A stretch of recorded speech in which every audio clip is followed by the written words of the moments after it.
This is really obvious.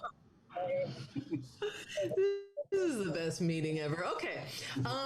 Welcome everyone. And okay, I'm calling the meeting to order. And Anne, can you please do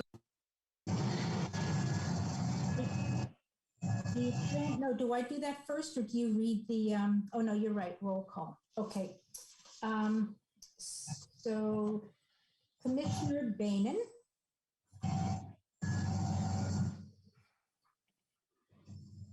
Here. Thanks. Commissioner Grossman. Here. Commissioner Dosty. Here. Commissioner Canoli. Present. Commissioner Lindsay. Present. Commissioner Garrett Pinguella. I'm here. And Chair Zapata. here? Okay. The city of Albany has adopted a land acknowledgement that was written in community and in I guess in cooperation with the Confederated Villages of the Lishan. And so this land acknowledgement we're reading kind of officially for the first time at the meeting. And the land acknowledgement says the city of Albany recognizes that we occupy the land originally protected by the Confederated Villages of Lishan. We acknowledge the genocide that took place on these lands and must take strides to repay the moral debt that is owed to Indigenous people, specifically the Ohlone tribe. We thank them for their contributions, which have transformed our community and will continue to bring forth growth and unity. The city of Albany commits to sustaining ongoing relationships with the tribe and together to build a future for all that now make this their home. And I just want to add that definitely words are not enough. It's imperative that we put action behind these words. Many land acknowledgements are read all over the country, but not enough work is being done to repair the harms. And so I encourage everyone to learn more about the Shumi land tax, which is one concrete way to acknowledge the theft of the land from the Ohlone people and consider paying a monthly payment of Shumi. And so we're going to move on to approval of the minutes. And are there any amendments or is there a motion to approve?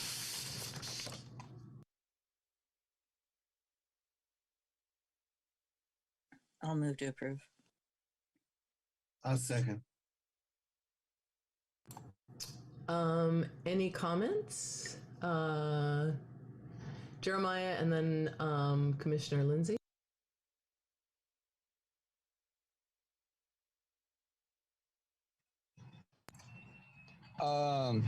I just want to note that last meeting, I was told that I'd get to give a subcommittee report later on in the meeting. And never happened. We're just so much in a hurry to end the meeting. As usual at every meeting, we're always in such a hurry to end it. I just want to note that I still didn't get to give my subcommittee reports last meeting, even though I was told I would get to.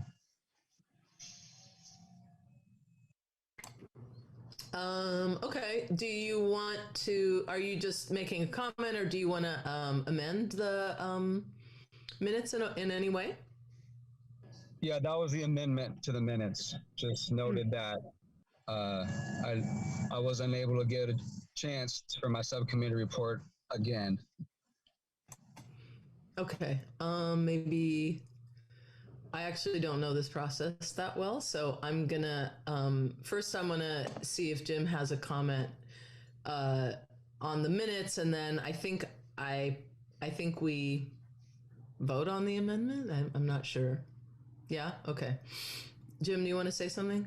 Yeah, I was just going to say I did find the minutes. It's like, boy, You have to, it's all in black. So there's no hint that you're supposed to click there. But if you do click there, suddenly a magic little box opens up underneath and there's the minutes. Oh my Lord. So I don't know, something like click here for the, for the minutes or something, because geez, I'm a computer programmer. I wrote software and I couldn't find it. And then unless there's something special going on, an amendment usually requires a second and a vote. Okay, thank you. With Jeremiah has put out an amendment. Corey? I'm looking back at the agenda and I don't specifically remember what happened, but my educated guess is that we realized we couldn't have that subcommittee report because it wasn't itemized on the agenda. So I'm not positive, but that's what I think happened. Jeremiah, do you remember that? I don't know. I just think that subcommittee reports should be on every single agenda every single month. I know I've been mentioning that for a long time, but I think at least this meeting, we got a bunch of subcommittee reports. Yes, thank you. Yeah, maybe your advice was well heeded this month. So, Jeremiah, I actually remember. I feel like we couldn't. I think Corey's right that we couldn't do it because it hadn't been agendized, and because this is a public meeting and it's really critical that the public have prior notice. So I'm gonna just. I think I don't think we're able to amend the minutes unless, yeah. Can we move on and get into our subcommittee reports, Jeremiah? So, so you guys are just gonna not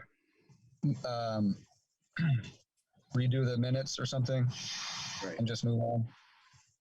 I mean, okay, Jim. Let's just use Robert rules here, I guess. It needs a second, and then we vote yes or no on the proposed amendment. Okay. Okay. So, is there a second to Jeremiah's amendment? Yeah, I'll second that. Okay. And any comments? Corey and then Bart. I would accept it as a friendly amendment if it also included that it was not agendized, and that is, to our recollection, why it couldn't be addressed at the time.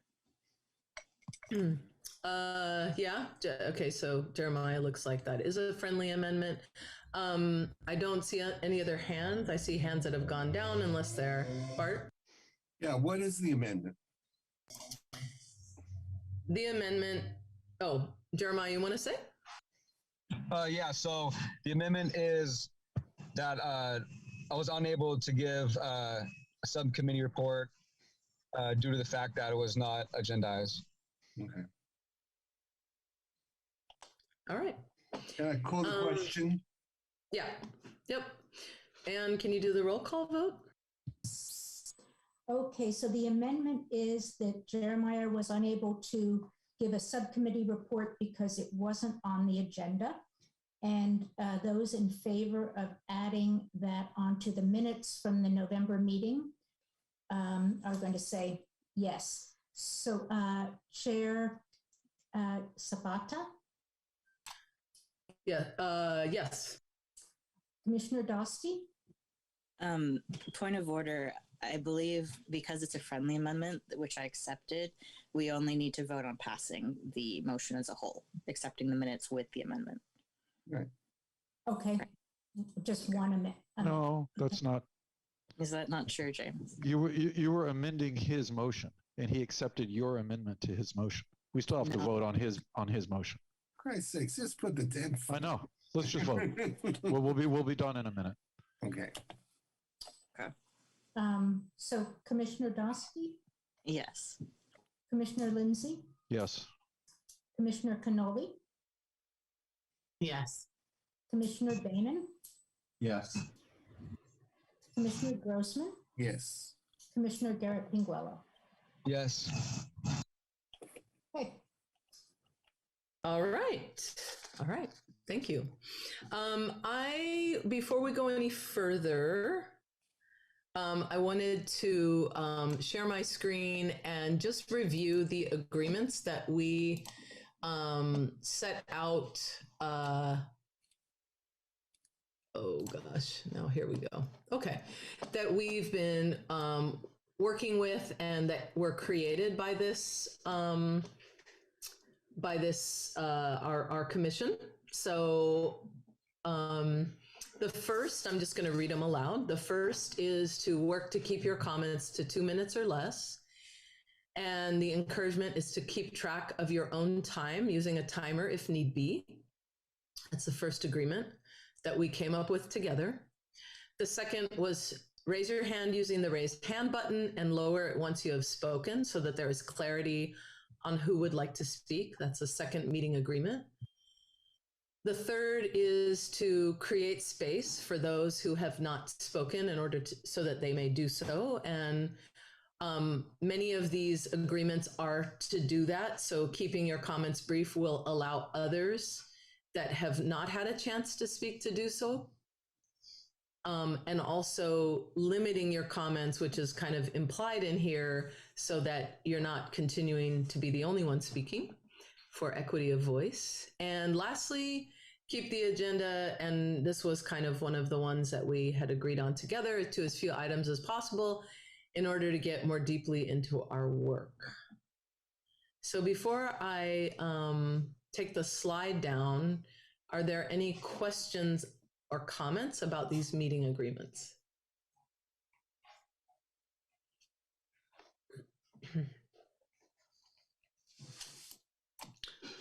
Okay, so cool. So again, those meeting agreements are so that we can do the best we can with the time we have for the work set out in front of us.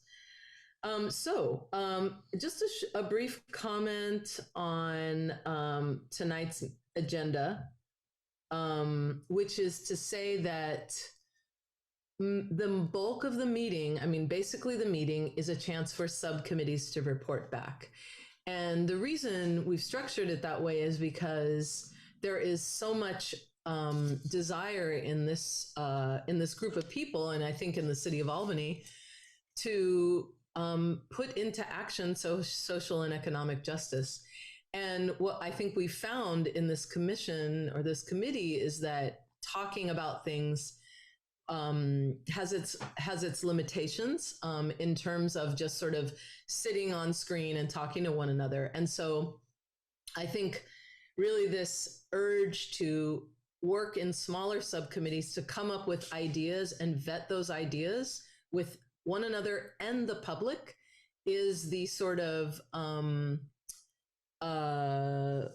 mechanism that we hope, at least I as the chair hope, that we can start getting into. So for example, tonight, the Diversity, Equity, and Inclusion Subcommittee of Jim, Sierra, and I have come up with some ideas that we want the public's comments on, as well as our fellow commissioners' comments on, or our commissioner comments on, and then we can continue to do this back and forth between subcommittees as it is covered under Brown. So, and keeping with Brown. So I just wanted to name that, and hopefully it's a mechanism by which we can get as much done as possible. So I am going to move on to announcements. We're going to start off with announcements. So let's start off. Are there any staff announcements, Anne-Marie?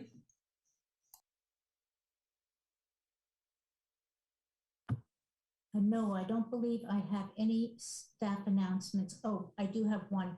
The city is in the process of hiring for a new position that's going to be someone to coordinate the ARPA funding, the special funding that we're getting for COVID relief. So we're going to be getting a specialist to help with that. Thank you. And before we go to Jeremiah, I actually want to make some space for public comment. Thanks, Jim.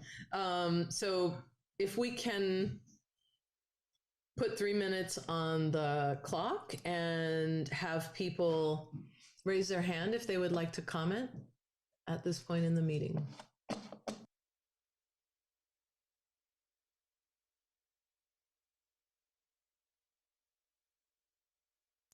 You're talking about members of the public, like attendees?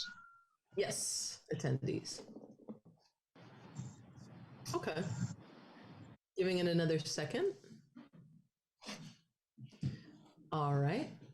Okay, so so we're back down at announcements. If there are commissioners with announcements, I see Jeremiah's hand up. If you have an announcement, please raise your hand. Jeremiah? Okay. Yeah, I just want to remind the community and commissioners a couple food banks. There's a couple Alameda County food banks that are actually in the city of Berkeley. One is at Friends Church on Sacramento Street. The address is 1600 Sacramento. It's on the corner of Cedar and Sacramento by the North Berkeley BART station. And so that's open to Albany and Berkeley residents. So make sure to bring your ID or driver's license so you can get in. Now this food comes from Whole Foods, Sprouts, Trader Joe's, and Costco donations. And the food doesn't expire for another 2 or 3 weeks. It's all fresh food. It's meant to subsidize your grocery bills. Alameda County Food Bank, it's all your tax dollars anyway.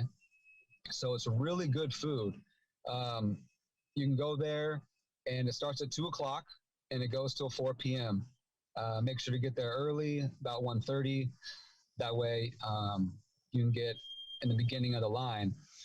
Also, at the North in Berkeley on 9th Street, there's another food bank. It's called the Berkeley Food Network.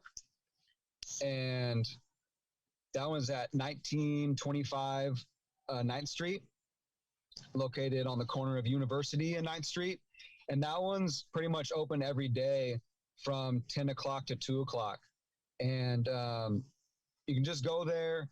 And if you're kind of unfamiliar and it's your first time, just let them know it's your first time and ask for Holden or Sonny and just tell them Jeremiah sent you, and they'll take care of you there. So make sure to get that one too, because it's really good food. Every time I go, I'm walking away with hundreds of dollars worth of groceries. I go to these food banks every week. I cannot remember the last time, I paid for groceries. I don't go to Sprouts or Trader Joe's or Costco or Whole Foods anymore. I just go to the food bank. And it's sad because a lot of this food gets thrown away at the end of the day. So if we don't go, it gets thrown away. So yeah, make sure to get your food, and these times of hardships, it's really a great thing. And it's not, a bunch of homeless people there. This is actually for people with refrigerators and freezers. Because a lot of this meat, some of it comes frozen. So I just encourage you guys to give it a try. Thank you. Sierra? Thank you. I don't know if this is appropriate, but may I ask Anne Marie about the coordinator that's going to be hired, and then what the COVID relief is going to help, who is it going to help? And just so that the public can understand what this COVID relief is going to do to benefit them. If you could go over it. I don't know if that's appropriate to ask, or if it's, Sure. I know it's not. That's fine to ask. I don't have probably that much information yet. They've been talking about this at city council meetings. I think they're putting different amounts into different groups for rent relief. And I know there's going to be a food program that's going to be like the grocery program, the brown bag program within Albany for people who haven't been included in the past brown bag program. So that's going to be expanding. And I'm going to have to get back to you on more details about it. I think that there's going to be some financial assistance in the child care program as well. But let me get back to you with the details. I think, sorry. Yes. I'm so glad you brought that up, Sierra, because I do think that it would be ideal to have a report of some sort at the next meeting where, yeah, where we can talk about, and I know that Julie, who's on as an attendee, has made public comment about this quite a bit, about the real importance of this this money and the decisions that are made about it. So I think it is really in keeping with SCJC's missions that we learn more about what's happening, and then perhaps have some comments and if there are some recommendations we can make. So let's try to, Anne Marie, if you can write that down for future agenda items. I know we're not there, but we will be there at some point. Okay, any other announcements?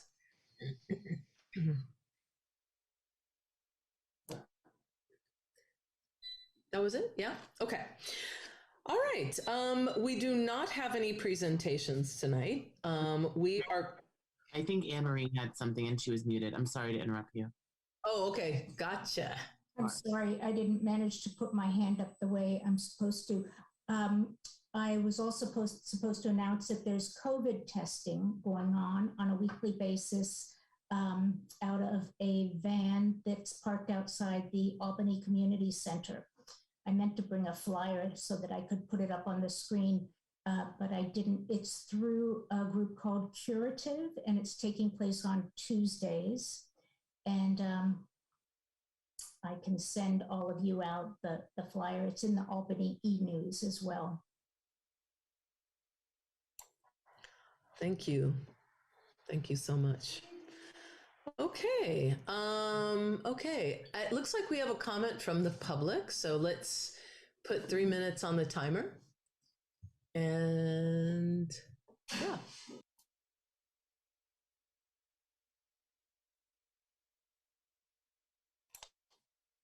You there, Rosemary?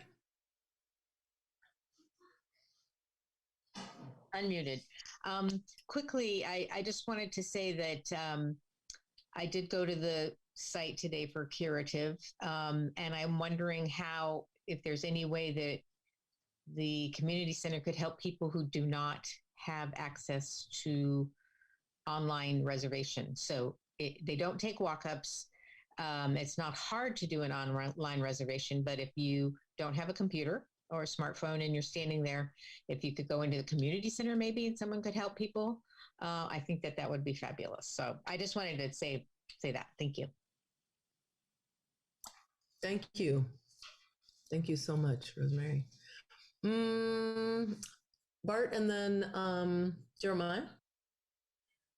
I just wanted to say real quickly that I wonder if there's some way that the city is assessing whether this new software for distributing information about meetings, et cetera, is available and accessible. It seems to me that it's pretty hard to locate unless you know where you're going. And we've had many conversations here about the difficulty of accessing information about events, et cetera, and about meetings. And so I'm concerned that, in fact, this new software makes it harder rather than easier. And I just want to put that on the record, and I think that the city should take a look at it because I don't think it's really accomplished anything. Thank you, Bart. And one of the important things about our commission is actually helping and getting the public involved in the work that is happening in the city. So I think that's an important comment, and hopefully Anne Marie can shuttle that to the appropriate sources. I do see that there is another hand, and I want to make sure that our public gets a chance to speak. So I'm going to ask that 3 minutes be put on the timer and that Julie be moved in. Hi, thank you. I just wanted to follow up on the comment, I think Rosemary, about the curative having to register online, and also follow up on Bart's comment as well. And I think that this would be a chance to work with the library, to reach out to the library, maybe some of the more receptive staff there, like Paul, for example, to see if there's something could be set up. So there's a sign maybe by saying, if you need to sign up for curative for the test, please ask at the library, and the library could have it bookmarked on a computer, and somebody willing to help or even get a volunteer to do that. But that's just the kind of thing the library should be doing, and does do in other places, and I think very much could do. And then the library could also help, but what the issue that Bart brought up is gigantic, of course, and we're working on it in CMAC, and it's got, there's so much that needs to be done in terms of how ineffectively the city is getting out information, and I totally agree, and I'd be happy to talk to anyone about it individually. Thank you. Thank you so much, Julie. Appreciate that. All right. Jeremiah was first, and then we'll go to Anne Marie. Yeah, hey, so I was going to mention the Albany Library has 10 desktop computers, and there's also laptops to check out. So an easy solution is for a curative, somebody to check out a laptop, bring it over to the van, set it up on a table where everybody's standing in line, and just use a laptop, go to the webpage, and have some hand sanitizer wipes to wipe down the keyboard between uses. That's the easiest solution that I can come up with. Thank you. Anne Marie? Uh-oh. You're muted again.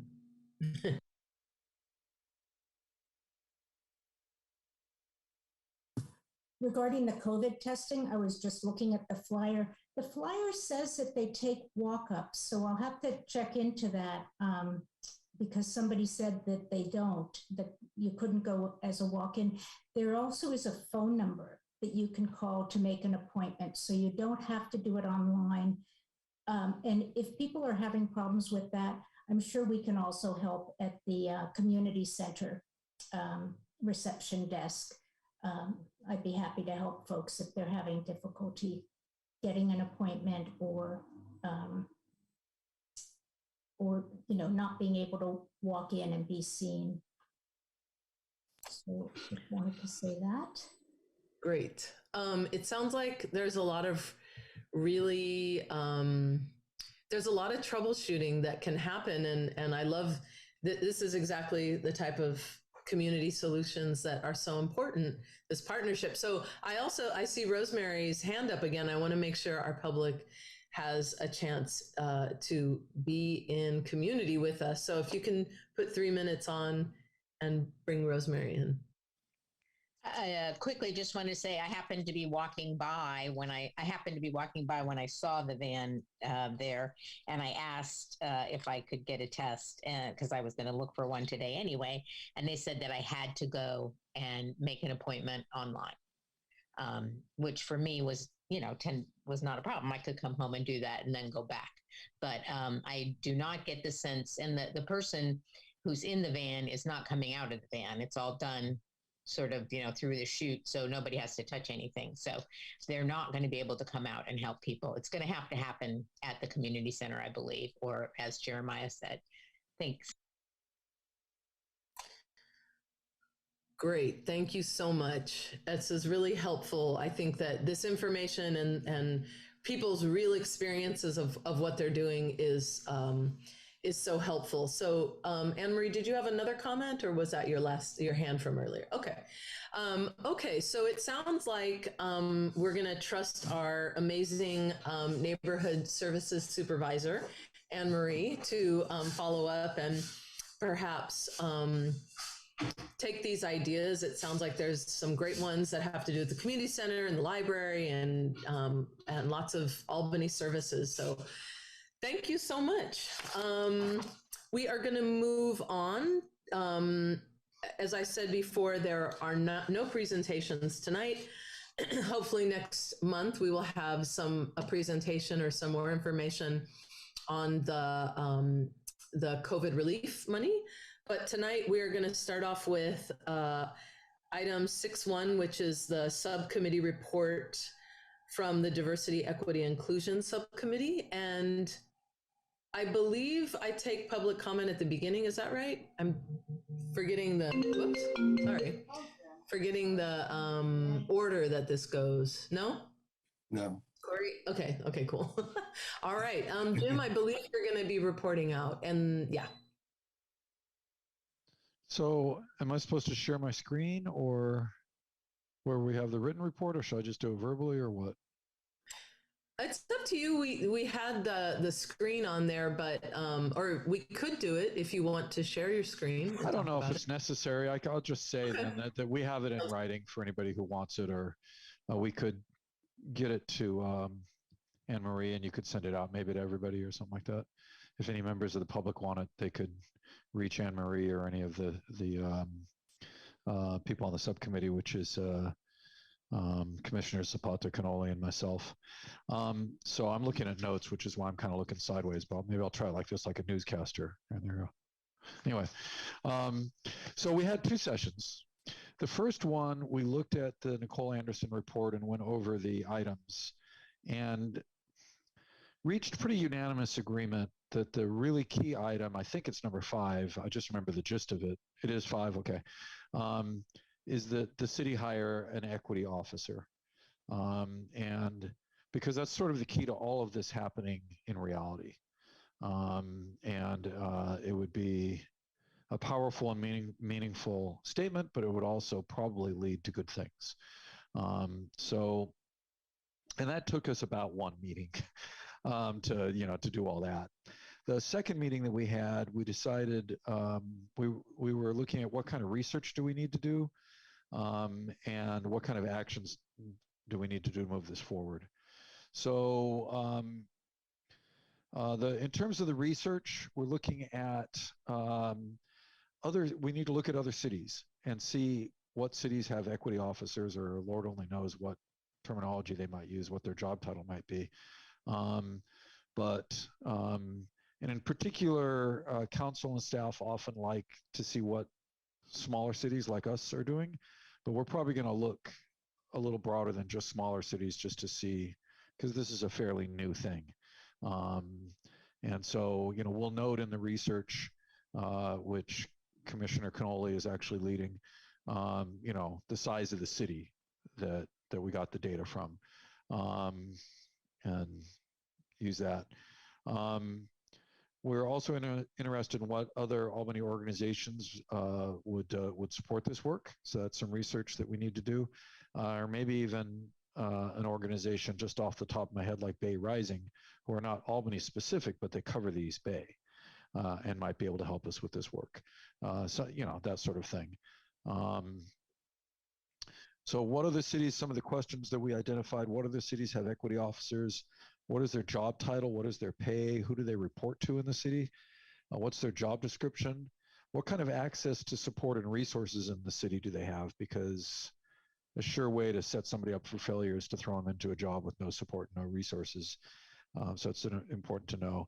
And then if we can, we'd like to interview some of them to see what they have to say. What's their experience been like? Some hints, some tips for us so that we can learn and do the best thing.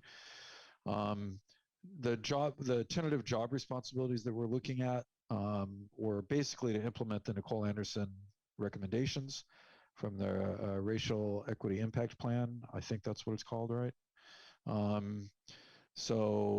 That would be leading the work for the City of Albany to adopt the equity statement, do additional listening sessions, complete and get the racial equity community survey implemented, help revise the city's mission and vision statements to reflect racial equity, provide yearly updates to the community on how we're doing, hold ourselves accountable, so important. Outreach and communication, partnerships, including partnering with the school district, and perhaps partnering with the police department commission and the city council regarding police procedures and policies. So that would be, a possible set of job responsibilities. So that's kind of as far as we got. And next we're going to be, doing research and looking at what kind of research, we come up with and what kind of answers we get. Sierra? Yeah, I just wanted to add a couple of things. Like during this research that I'm going to be doing, or that we all are going to be doing, is we're not just going to go through like the big counties or cities. We're going to also dwindle down to the smaller cities, just because we, as Albany, we are a pretty small city. And then another thing is too, I wanted to add was I want to kind of capture what the city or what the diversity was before they had that equity officer, and then also after, and how effective that would be, so that when we do give this to the city council, they can see the difference, and that it can bring a huge change. And just like Commissioner Lindsay said, like I definitely will be interviewing like these equity and inclusion officers that are within the city. So yeah, hopefully we make some progress.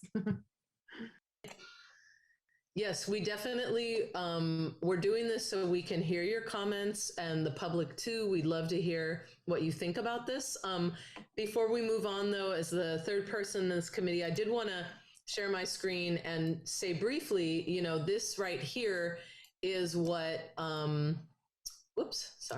is what the city of Albany adopted. This is just a reminder that Nicole Anderson was hired by the city of Albany after the public execution of George Floyd, and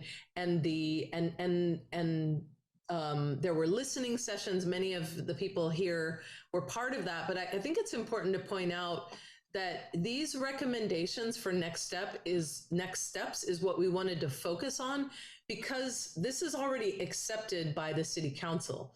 So this is, we're not coming up from left field. This is already in the sphere of council. And so therefore, all of these different steps, all of these different recommendations, we felt hinged on number 5 right here, an office with someone to lead the office. And the rest of the things, our opinion was that could come from there. Someone who was working and doing that work could come up with a survey. They could work on partnerships with the school district. They could help review or even run a process to review these police department policies and collaborate with commissions that already exist. So I did want to share the screen and kind of provide some rationale for why we believe that that number 5 is the most important aspect, so that 1, 2, 3, 4, 6, 7, and 8 and 9 can happen. So again, we're really interested in what you think of the work, and then the public as well. And so I see Bart's hand up, and then I'll ask other comments from other commissioners. Okay. So I agree with you entirely that this is a linchpin to anything happening. And I've been concerned that the council took responsibility for implementing this stuff, but I don't see who's going to implement it, or whether anything is happening at all, or any intention to. So we must have an equity officer. And one thing I would urge you to look at is the authority of that person. Not only to deal with an annual report and review, but to deal with complaints and issues in the community. and to have the authority to act on those complaints and to report to someone high in the hierarchy rather than to be somewhere at the bottom and be completely ignored, which is what often happens. Generally, the equity officers I've seen in organizations have a role in dealing with complaints. And I think it's important that be in place. Also, I don't know what the city is doing on the survey that was discussed. It again has sort of evaporated. And I think this person should be responsible, if this is going to be an annual survey, to update it and make sure that it deals with important issues in the community. So just a few thoughts. Thank you, Bart. Again, if the public or commission has any comments, we would love to hear them. Corey? Yeah, I have pushed, not very hard, but I've suggested an ADA coordinator for the city. And I've wanted like an LGBT center and all of those things. And while all of those would be great, the reason I bring this up here is because I think you should specifically be talking about a racial equity coordinator, because otherwise it will get turned into a general equity coordinator. And this is in response to primarily anti-Black racism in Albany, which is a major, major issue. And while ableism and homophobia and transphobia and other equity issues are all also present here, what this is about addressing is racial inequity and anti-Black racism. So I just want to bring that up. And then I think that maybe in researching job titles, that might be something, right? There's probably also an ADA coordinator, and you can bring that up in your report, but they are separate jobs and all of that. Very helpful. Thank you, Corey. Jeremiah? Yeah, I just have a couple comments, I guess. So I guess we're in the looks of an actual physical office. I know Albany School District wanted to have a district office, and that ended up in Berkeley. So if we're going to do this office, hopefully it's in Albany. Although rent's pretty high for offices, that's for sure. I mean, I think the cheapest one in Albany for a physical office is $300, $400 in the Albany Office Center, right there on San Pablo. That one's always on Craigslist. So I think an office will be feasible, in that location. But I'm not sure what the money is for the actual job, hiring a person. And, you can't just hire one person, you're going to have to hire two people, because if that person gets sick or can't show up for work, the goal of the whole thing still has to continue. Just because one person is down, it shouldn't mean that a bunch of people can't get the services. So we're going to hire two people, I guess. So that's my comments.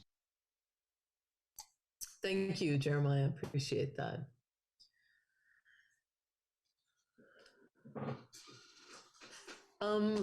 I see there's a comment from the public, by the way. Please feel free to raise your hand, public. We definitely want to hear from you. So if we can move Julie in and put 3 minutes on the timer. Hi, thank you. I just wanted to say that my first thought was pretty much what Member Grossman said, which is what would be the authority of this person. I think it's really, I've also seen a lot of diversity officers, diversity, whatever they're called, and organizations, cities, libraries, bring them in so that it looks good.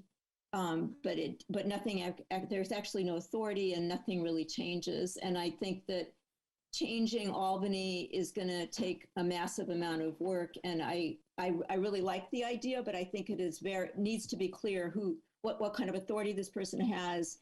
And I also agree that when you look at what the city has done to address after this report, nothing has happened. And I also agree with member Dosty's comment about it being racial equity that we're addressing. So I love the idea, and I hope that there's some way to make this really happen so that it really could have an effect. My experience with the council in this city is that there are a lot of barriers, and I think that it have to be clear that this person does have the authority to overcome those barriers, which can be subtle and not so subtle. Thank you. Yeah. Another moment for public. And before we go to Jim, Will or I think we haven't heard from you. I'm just curious if you have. Yeah, I really don't have much to say on this. I've just been taking it all in. Thank you, though. Yeah, no problem. Go ahead, Jim. I just wanted to say, so we heard everybody. That was great feedback. I got notes all over the paper here. It'll be part of what we do. Really good points. And thank you very much. So don't worry about it like being lost or something. We absolutely heard you. Okay. So thank you very much for that. Awesome. And just, as sort of a meta moment, this is what we hopefully, the stride we'll get into, which is to share out, hear from one another, hear from the public. I mean, these comments are just gold. And I know that Jim, Sierra, and I are really eager to continue this work and keep it focused on anti-Black racism and racial equity in particular. So thank you so much. I'm going to move to the next subcommittee report. And if you don't have a report, that's no problem. Just share that out. And I think probably what we could do is actually, and I know this is this may not be a favorite, but I do think scheduling meetings is enormous. It is probably one of the most complicated parts of working with other people because our schedules, I mean, no one's getting paid here. We're all volunteers, and we all care deeply about this work and what's happening in Albany with it. But it's a juggling act, and I'm just appreciative that we even have this time together. So we're going to hear, regardless of whether each group has met. If they haven't, why don't we spend time calendaring a meeting? And 6-2 is our Aging, Disabled, and Homebound subcommittee. So, Chair, Member Dosty and I didn't succeed in making a connection this time. I know that you've been up to your neck dealing with the task force, so I assume that's why. And so we can do that and proceed from there. We're fortunate that we have a lot of material that Margie Marks and others prepared, so we're not starting from scratch. And I promise we'll have a report at the next meeting. That's no problem. Do you want to use any of this time to schedule something? We have it. I think we can do it easier on our own. Yeah? Yeah? Is that all right? Remember, Dusty? Yeah, so just maybe you can just send me some possible times and we'll go from there. Corey, did you want to say something? Yeah, just briefly, I dropped multiple balls that I was trying to juggle, and other ones were barely in the air. But now, basically, the school semester has finally wrapped up, and this was a really intense semester for me. I work in schools a lot of the time, and they take up a ton of time. and I am scaling way back for next semester. So I anticipate that this isn't going to keep happening. I'm restructuring a lot of things, and I'm really looking forward to having time for this, including starting next week. So I'll, I'm going to be happy to start meeting. Thank you both so much. And there's we're not gonna, no apologies. I really appreciate. It's nothing but an appreciation for even the work you're doing. So thank you. Jeremiah had a comment. Jeremiah. Yeah, am I on this subcommittee?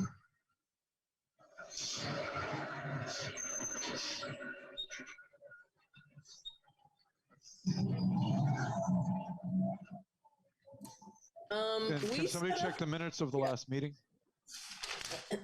I have No. Oh, here. Yeah, Jeremiah, you are on the housing subcommittee, as well as I think we each agreed to kind of stay with 2 subcommittees. So I have you on the mental health subcommittee and the housing subcommittee, as well as the youth subcommittee. So those were the 3 subcommittees that you were on, Jeremiah. Okay, yeah, I'm on these subcommittees because I want to be, so whenever it's my turn, just let me know, because I want to give a report for all my subcommittees. Got it. And the housing one, I don't know if we're there yet, but I think maybe it's too early, but I thought the first subcommittee created, I tried to create a homelessness subcommittee, and I don't see that anymore. Did for whatever reason we changed the original subcommittee that was created, the homelessness subcommittee, and now it's housing? And where did homelessness go? Where is the subcommittee for dealing with homelessness situations? We're on a different item. So, yeah, maybe if you can, Jeremiah, I remember this was a really long conversation at the last meeting. Maybe you can go back to the minutes, because we actually had a vote and stuff on it. So I do see that there's a hand from the public, and I want to give a moment, but we really we carefully laid out who was in what committee and what all the committees were last meeting, Jeremiah. So I don't really want to go back over that.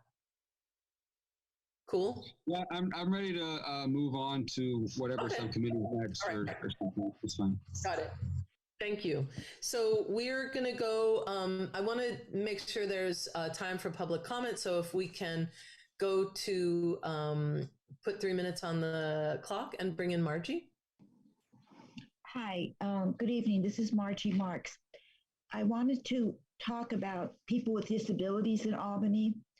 The newest draft of the housing element shows that the disabled population of Albany is only 6.4%. And I find that amazing. And this compares to 13.3% in 2000 and 7.2% in 2010. These are from the census. And I would like it, the census only recognizes like 6 different disabilities: hearing, vision, cognitive, ambulatory, self-care, and independent living. And I just feel like the numbers are very unreported for people that I know in Albany that have told me they have disabilities. It just seems like a really low percent. So I would just like the committee to look at those numbers when you get a chance, when you get into it, because I think there's a lot more than 6%. I could be wrong, as I've been many times before, but just look into that for me. Thank you.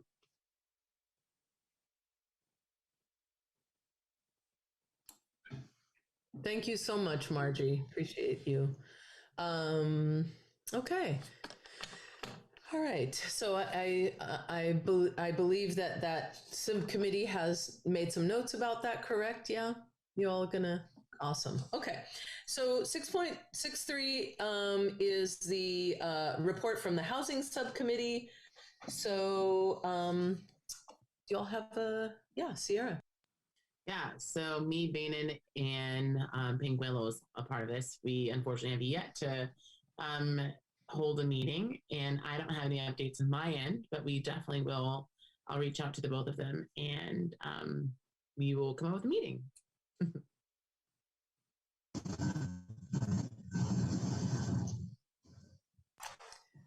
Yeah, Jeremiah?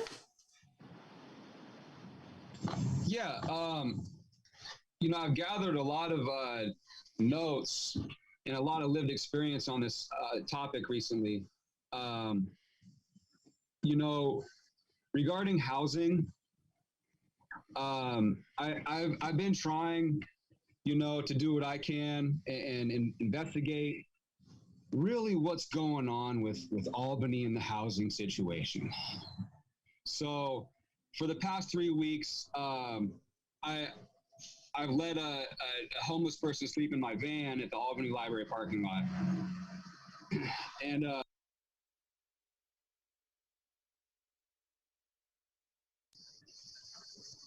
what happened is I was trying to get this person, to connect with Albany Cares, Berkeley Food and Housing, and it's really confusing. It's really complicated. I went to the teen center, which I thought that was an office, and that's closed. So then I go and I take this person, we go into the senior center, and all the senior center has is a business card for Anne Marie or Angelina or somebody. And then you go to the library, the community center, and you try it there. But what I don't get is we got people sleeping in their cars in the Albany Community Center parking lot. There's this lady, her name's Judy. She's been there for Jeremiah, 3 months, right? Can I? Yeah, I'm gonna interrupt you because I want to. Is my 2 minutes up? Is my 2 minutes up? Well, yes, and I'll tell you why. Because basically what you're talking about is exactly the work of the subcommittee. The goal I wanted to try to make this really clear, but the goal is for conversations like this to happen in the subcommittees. The subcommittees are the mechanisms, and all that conversation, which is absolutely critical. What you know about the the woman who's a senior citizen sleeping in her car is so important, but that's the subcommittee conversation that will then trigger all of you putting your minds together will then trigger a report back so that we can hear what you all are proposing and the public can hear what you're proposing. Because right now you're talking about your ideas, but that needs to go through a subcommittee process. Does that make sense, Jeremiah?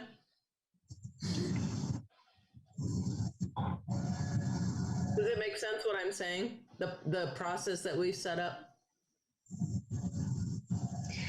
So we have, no, it doesn't make sense.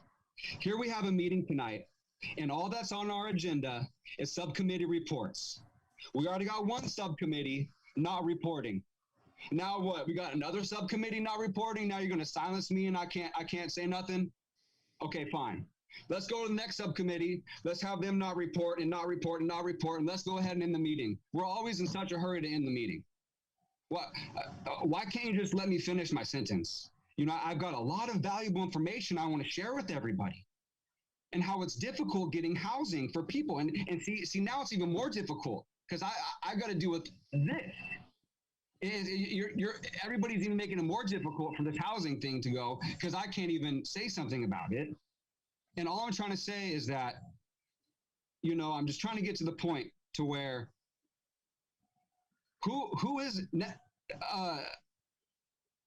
networking this neighborhood, because it's not organized. Something's not right here. We got people sleeping in their cars for 3 months, and we got Sid and we got Anne Marie, it's Albany Cares, inside the building doing nothing.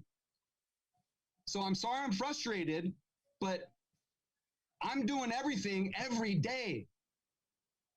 And I'm getting tired because city council meeting, all these public comments about Albany's laundry program, but the city's not paying for it. That's $200 out of my pocket. And the city of Albany's getting all the credit. I'm out here doing everything I can every day.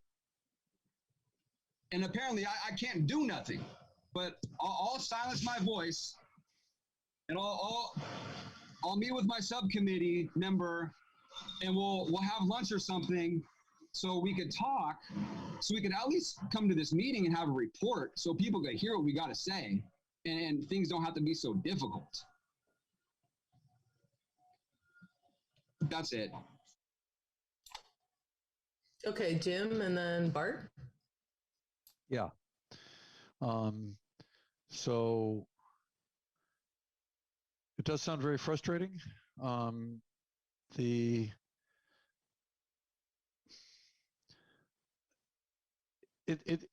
can be frustrating and require a lot of patience, but this method, change doesn't happen just from commissions, for God's sakes, but you have an opportunity to make things better. So you get together in your commission, not tomorrow, I'm sorry, it's not tomorrow that it'll be better, but you get together in your subcommittee and you put your heads together and suggest solutions. And then you write it up in a way that's appealing to council, which I'll help you with if nobody else will. And you send that recommendation to council. And then you go to council meeting and you explain the recommendation more and hopefully get some stuff changed. That's what commissions do. And so we're not trying to silence you. We're just trying to get it so that some solutions can be proposed and that we can recommend to council to make things better. Bart? A couple of things. Hello? I'm sorry. A couple of comments. First of all, Anne Marie, maybe you can, you know the date, but there's a meeting that the city has organized to talk about housing, community meeting that was announced last night, and I didn't catch when it is. Do you know? I got an email about a community meeting. I think it's about the housing element plan. Yes. I can go look in my emails right now and get you that information. Great. Because the housing element, if people are not aware, the housing element, which is part of the city's strategic plan, is where the city talks about what it's going to do about housing in the next 10 years. And the city manager, when she mentioned this, basically talked about how Albany is going to change. And this is going to be basically about the future. I'm concerned because I just wanted to say this somewhere that the plan for the construction that's going on, that new building where the Albany Bowl used to be, has very low level of affordable housing. And I see us building a great deal of market rate housing, of which we have not a shortage, but we do have a shortage of affordable housing, which we're not building. So I would hope that the subcommittee would address that issue. And also, I am concerned, and then it's very hard to get a conversation going about this, but I am concerned that we are creating a class of people who can only rent and will never be able to own anything or achieve any equity. And the consequence of that is, I see it as essentially a new form of redlining, in which we're basically locking people out of the tax advantages of ownership by only building rental housing, rather than trying to build some affordable ownership housing, which is really the difference, a lot of the difference in terms of intergenerational wealth between people of color and white people has to do with home ownership. And that all stems from redlining. And I'm afraid we're preserving that difference. So I just wanted to get that on the record. And I hope that the subcommittee will address that in terms of looking at what we're doing in housing. And also, I hope that that we can get these issues of housing referred to us, because anything we build in Albany is potentially an issue of social and economic justice. Nothing is more on target than that. Sorry for the long rant, but I'm very concerned about this. So there is a comment from the public. I see Jeremiah's hand next, and can we move in Margie and put 3 minutes on the timer? Hi. Yeah, I think Anne-Marie put it up on the screen, but the meeting for the housing element is December 16th. And there's a lot of changes that I would like to see made in the housing element. I want to put some of them out here now. The element is about 200 pages long. It goes into all this background, and I wanted to include the history of redlining that took place in the city of Albany. I think it would be the place to acknowledge that this took place, and it would be maybe a good first step in maybe doing some reparations in some form, such as giving people of color preference for housing in the city. 2, right now, the housing element states that if a builder builds a building with 7 or more units, 15% have to be below market rate. The city actually changed it to if it was 5 or more units. Well, I think the city should change it to 4 or more units. 25% have to be below market rate. And to actually say if a builder built a unit, say a 3-unit building on a piece of property that could have held a 4-unit building, then that person would pay a big fine to the city that would go toward helping subsidize rents or help low-income people with housing in the city. The third thing is some requirement for Section 8 in the city of Albany. The last time I heard, there were either only 11 units or 8 units under Section 8 in this whole city that has 53% renters. So it is possible to put Section 8, and I know there's probably different ways of doing it. I'm working with another group on Albany's housing element. But I think everybody, if you're in favor of this, I'd like you to speak out for it too. Another aspect is strengthen the very weak rent review. The minimum we need is a just cause for eviction. We begged for it. We begged the city council. Not one city council member would bring it up and put it out there, even though there's 53% renters. The last thing I would say is it's an aspirational piece of work, the housing element.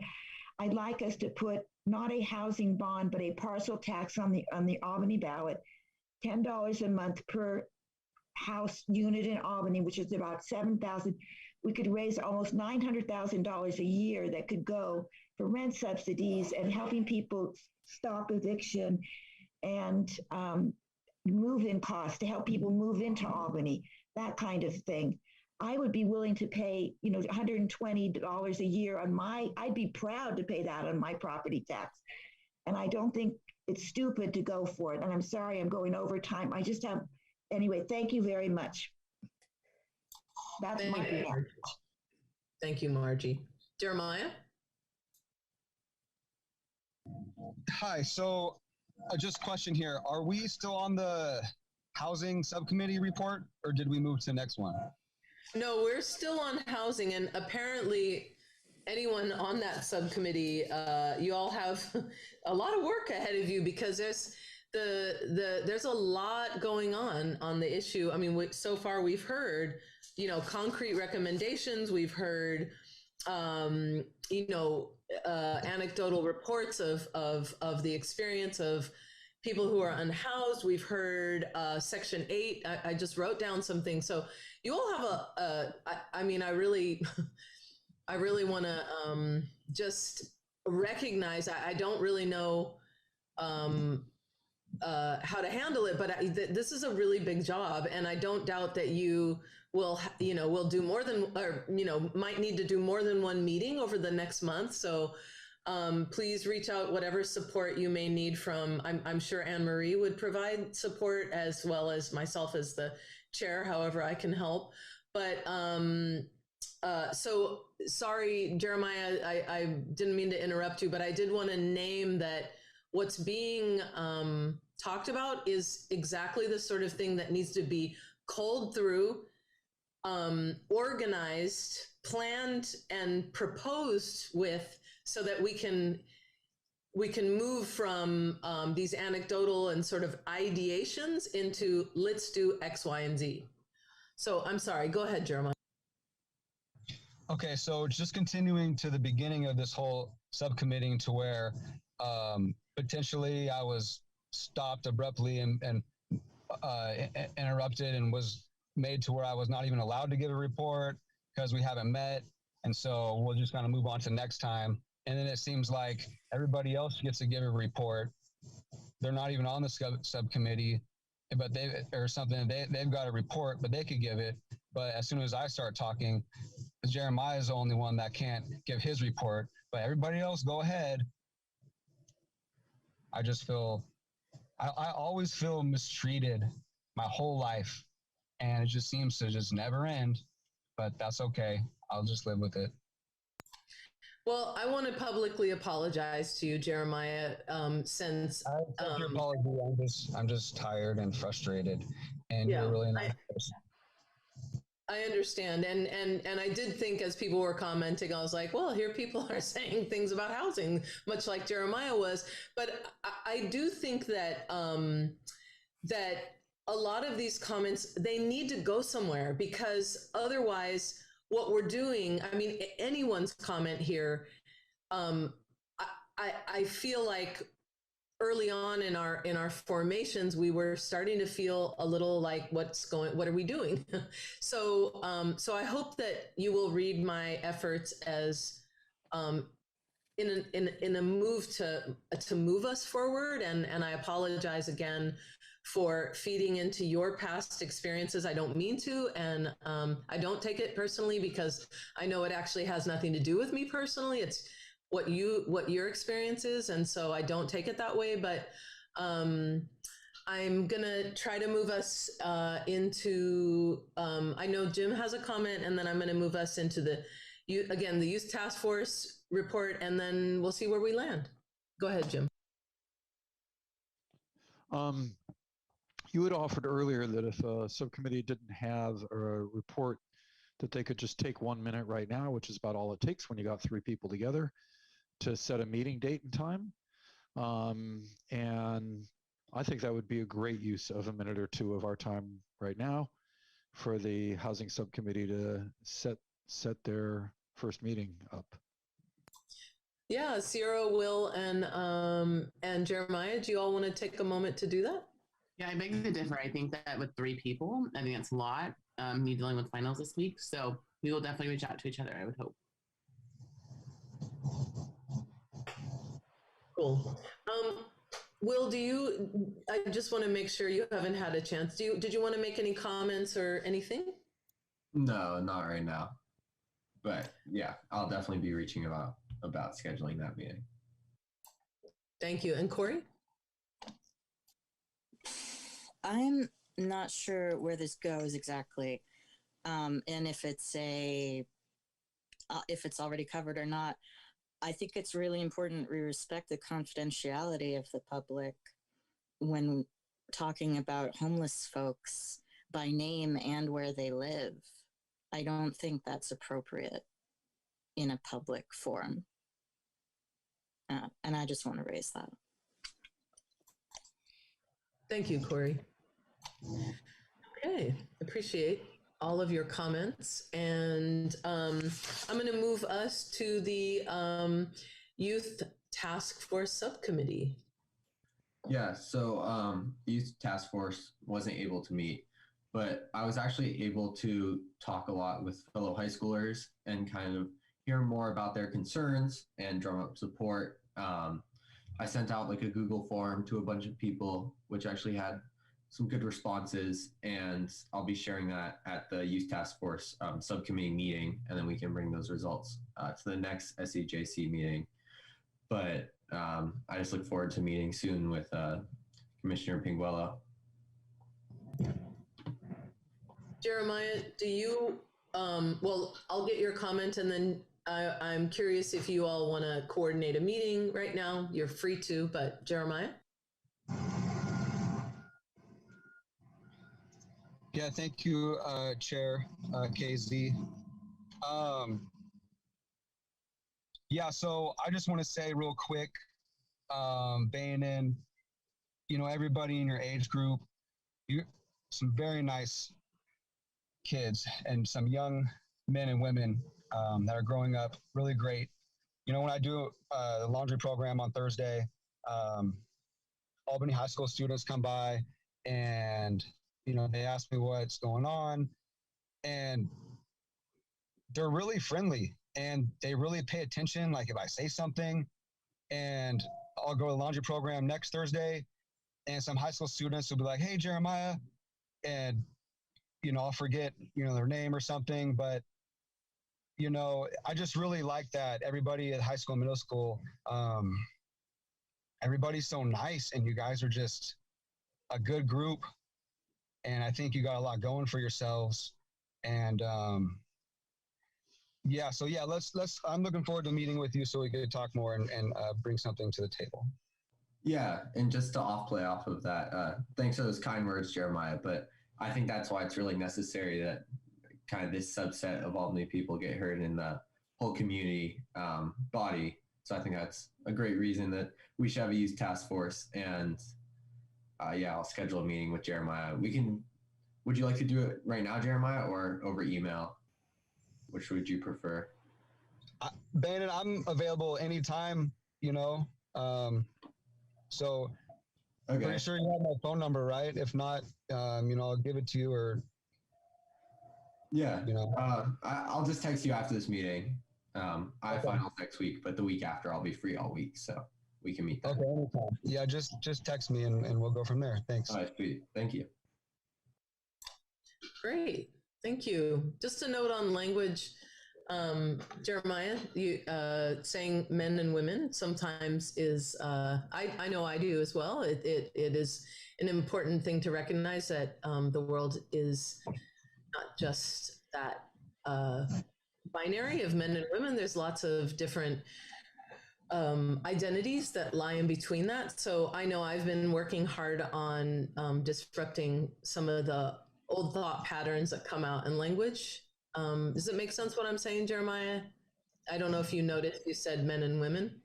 It does, but you know, we have these meetings over and over, and I feel like typically I'm usually the only one critiqued, and it's fine. And I appreciate coaching, and I'm sorry, and I apologize, you know, and even just the word homeless, I'm going to keep using homeless because that's what it is. And if people are getting offended by it, you know, then let me know. But I'm just going to keep using homeless, and I will work on they, them, men and women when I speak. But every time we have these meetings, I just don't feel like I should be on the spot in the public getting reprimanded or coached or things like I'm aware of it. Just a simple reminder is nice, but you know, just going on and on about it every meeting, every time, it just, you know, I just got to deal with it my whole life. Here we go again. You know, everybody just on me, you know, just on my back. You know, everybody just eyeing me. And as the moment I make a mistake, it's just like, you're the bad guy, Jeremiah. You made a mistake. You know, it's just everybody's always pointing their finger at me. And nobody ever gives me a pat on the back saying, Jeremiah, you're doing a good job. Well, I'd actually hope we would all hold each other to a high standard around our language. Please interrupt me, and I hope you will point out when I say gendered language, which I think is very concerning. It's very concerning for a commission like ours to be using terminology like that. So please, any and all of us, and I literally mean every single one of us, we need to be making sure our language is sensitive and reflective, and not just sensitive, but is just. So, you know, I think that spans a lot of different identities and ways that language is used traditionally. And I do want to say that I believe that language underlies ideology, and ideologies underlie very problematic actions that happen in our world. So I'm sorry you feel picked on, and I also hope we continue to pick on each other, because we need to do this work. And so I see Jim, and then Sierra. I just want us to not pick on each other, like no bullying too, right? You know, we're not supposed to be picking on each other, because that's not nice. But I think we could all give each other positive suggestions on ways to improve our vocabulary. Yes, thank you. Not picking on each other. I meant that humorously, but I should have gotten that across. Jim, and then we got to be careful of the words we choose on this commission, right? It's social justice. So we got to be careful of the words we choose. You're right. That's You're what right. I'm saying. Yep. I was just going to say I mess up on gendered language all the time also. Right? Everybody makes mistakes. Even someone that just says something makes a mistake. So we all got to forgive each other when we make mistakes, and that's just life, you know? I made a mistake. We all make mistakes. Sierra?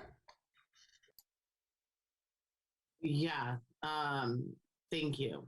I think that there's a lot of things, like a lot of vocabulary that should not be said. For example, like colored. Like I hate when people are like, we're, for colored people. No, it's black and brown.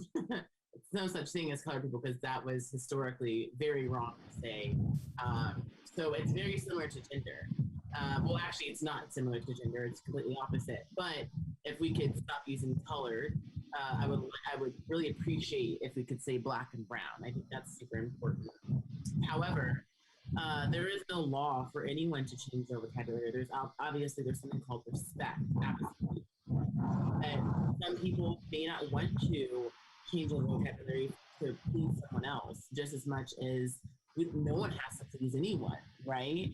So I think the argument here is, yes, it's societal, where we have to kind of obey by they and them.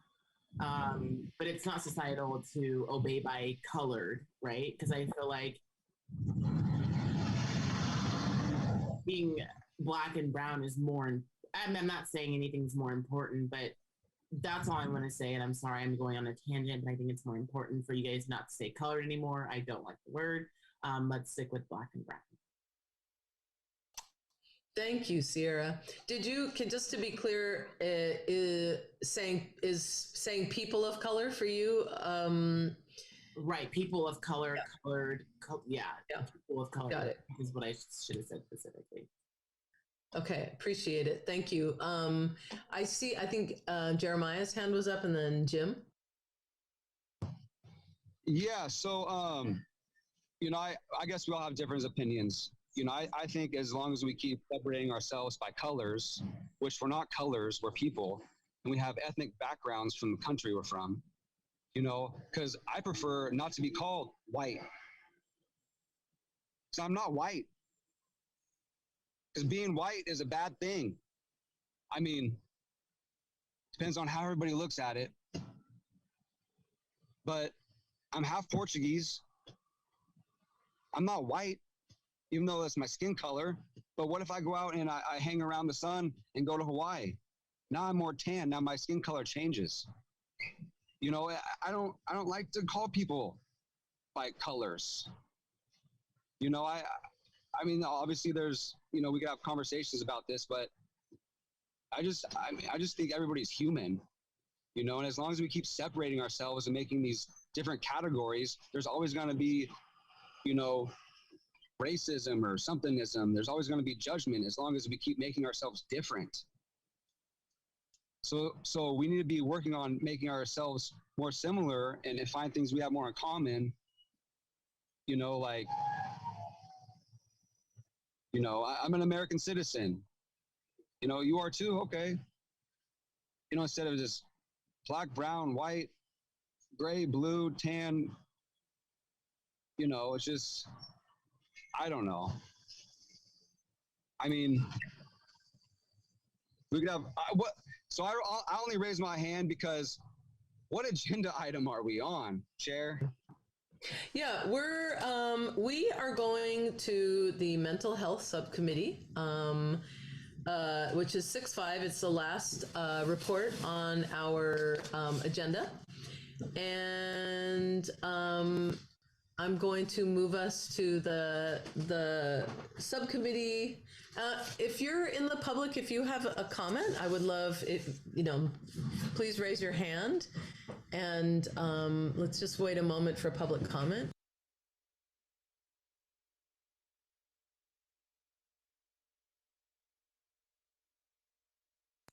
Okay, so we're going to move on to the mental health subcommittee, which is Bart, Jeremiah, and Corey. Well, we didn't meet, so I don't know where you want to go from here. Corey? Yes, I raised my hand. Thank you.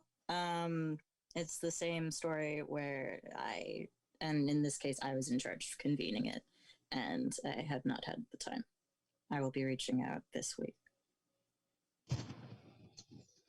Let me see. Jeremiah, do you have a comment? Yeah.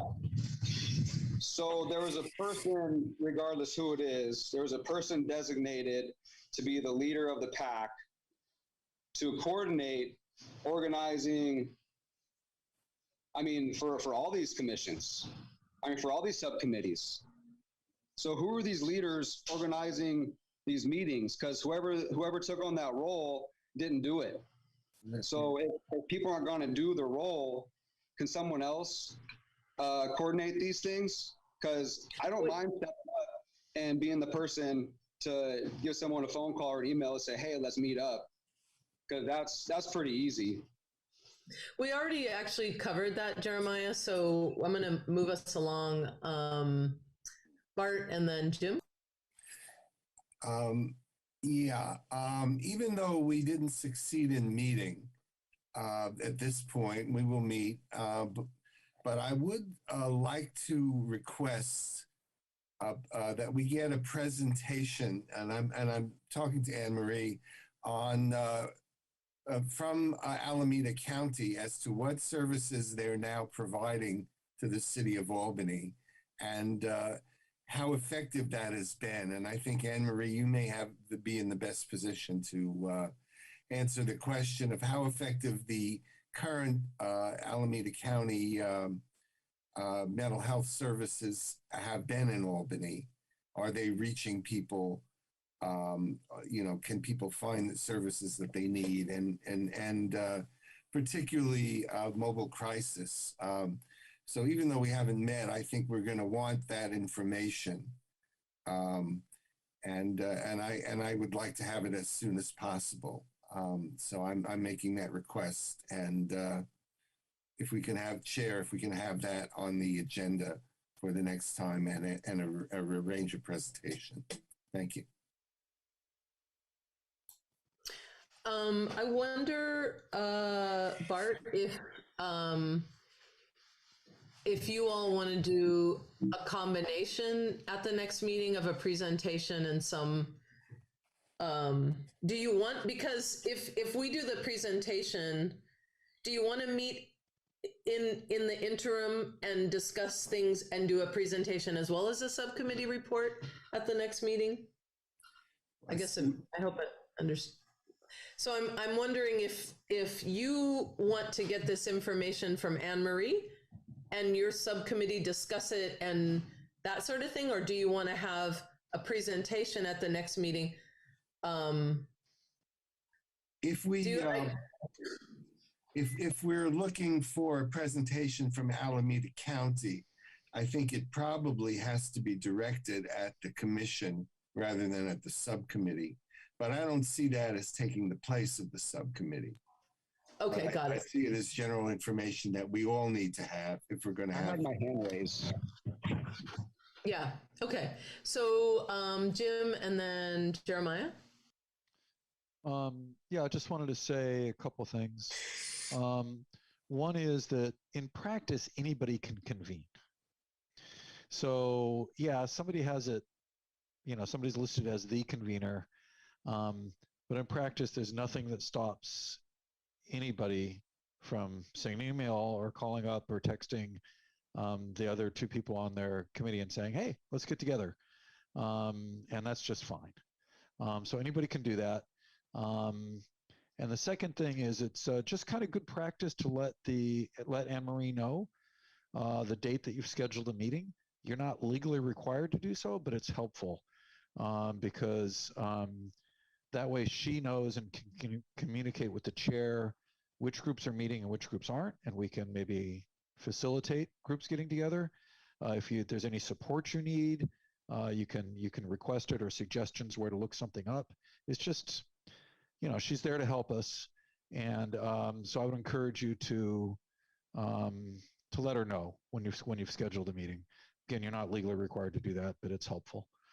So I just wanted to say those two things. Thank you. Jeremiah?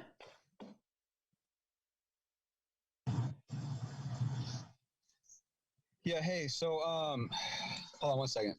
So lost my train of thought here. Oh yeah, I remember. So yeah, I had something really good I wanted to say. Good thing I remembered. So Lifelong Medical has a really good mobile mental health streets team van, and it's brand new. Well, it was brand new a few months ago, but it's still brand new and it's great. And I got a lot of good contacts with Lifelong Medical. I've been mentioning that for a long time now, but I'm trying to coordinate Lifelong Medical with the city of Albany because I've already talked to them and they said yes. They said, Jeremiah, we're willing to help out Albany. What can we do? So hopefully someone could reach out to Lifelong Medical that has a job with Albany, because I'm just a commissioner. So there's limits to what I could do, even though I try to do my best. But if I can help network that, then there's, that'd be a good one. Lifelong Medical. I want to make sure that the public has a chance to comment on any and all things we've been discussing. So I'm just going to give it a moment.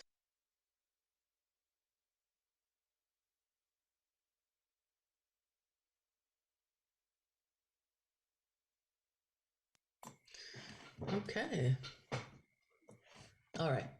So I'm going to move us to future agenda items. So commissioners, if you have any requests for future agenda items, I know we've had one from Bart about the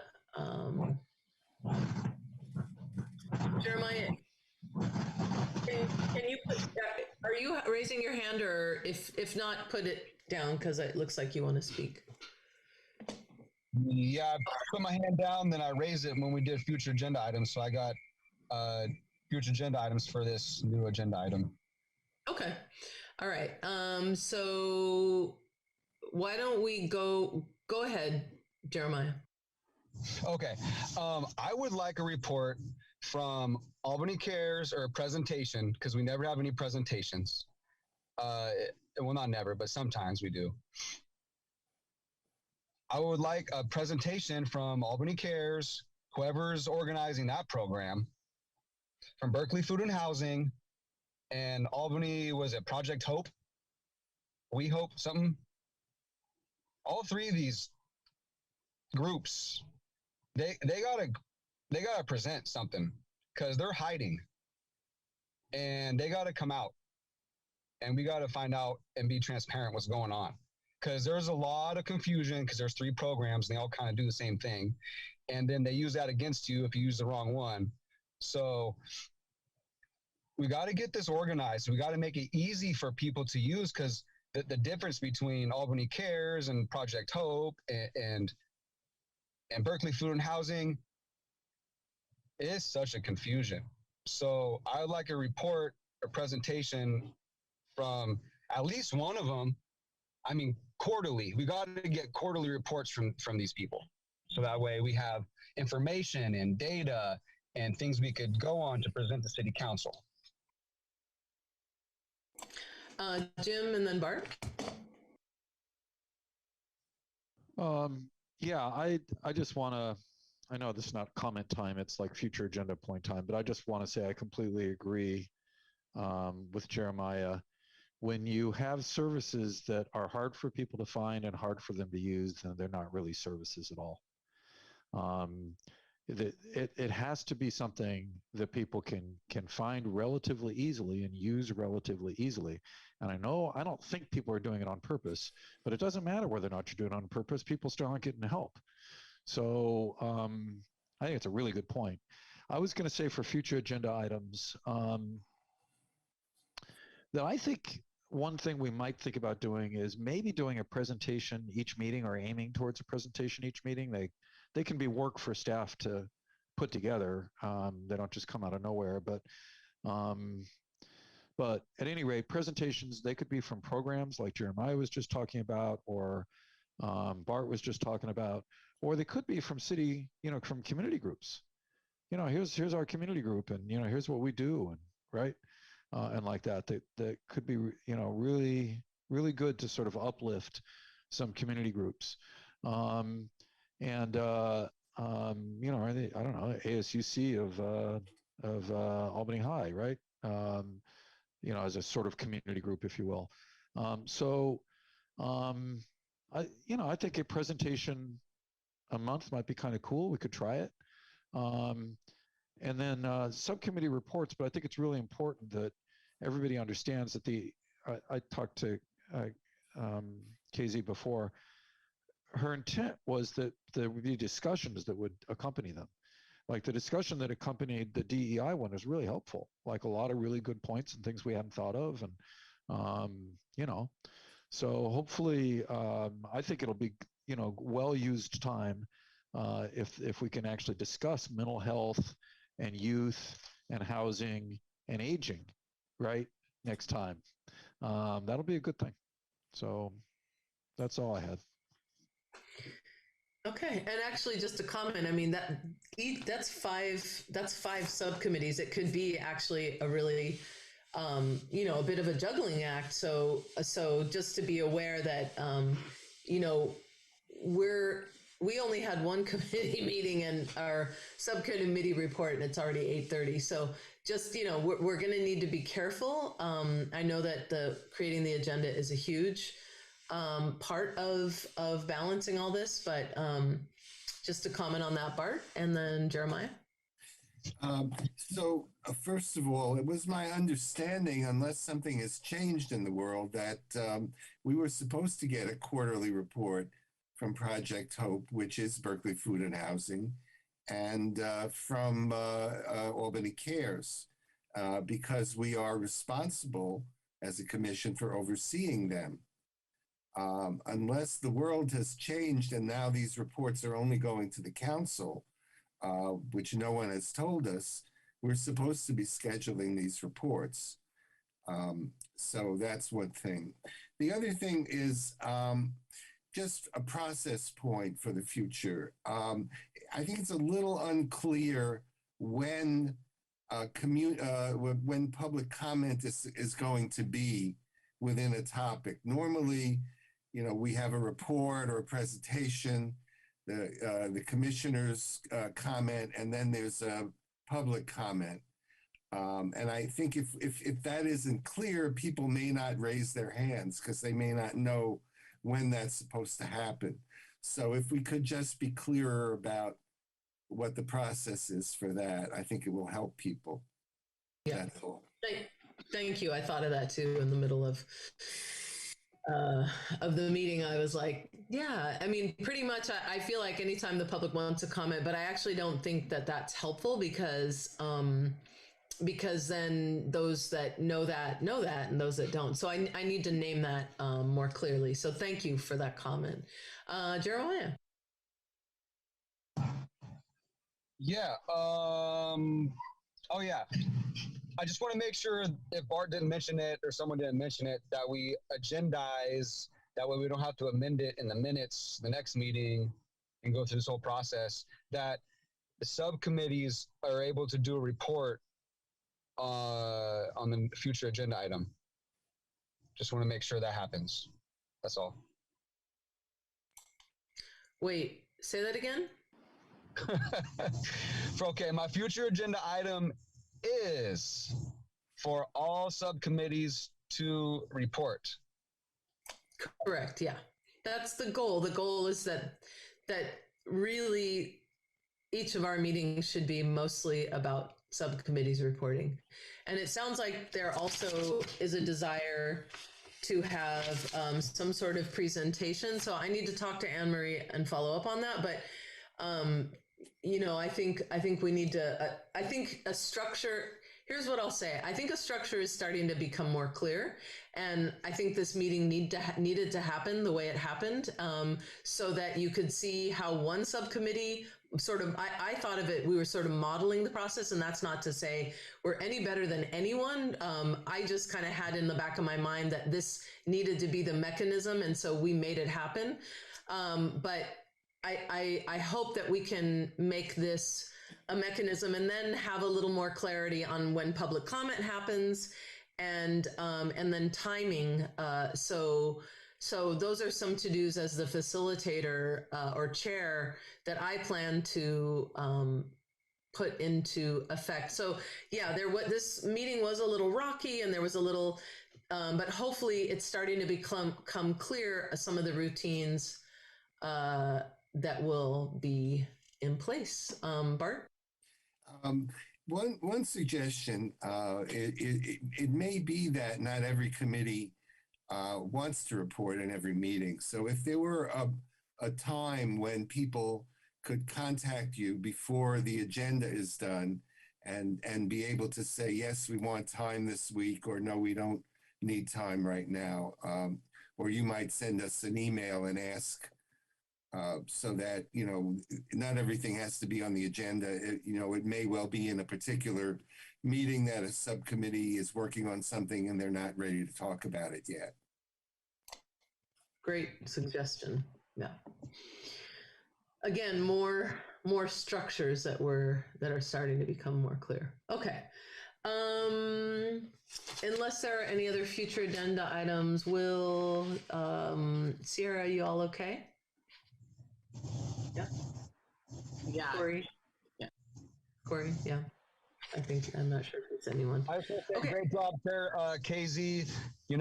It's tough being chair probably in a lot of organization going on and, personal life's going on. So I just want to give you props for doing everything you can, keep, everything organized and everything. And I may be a tough character to deal with, but I appreciate you putting up with me and keep up the good work.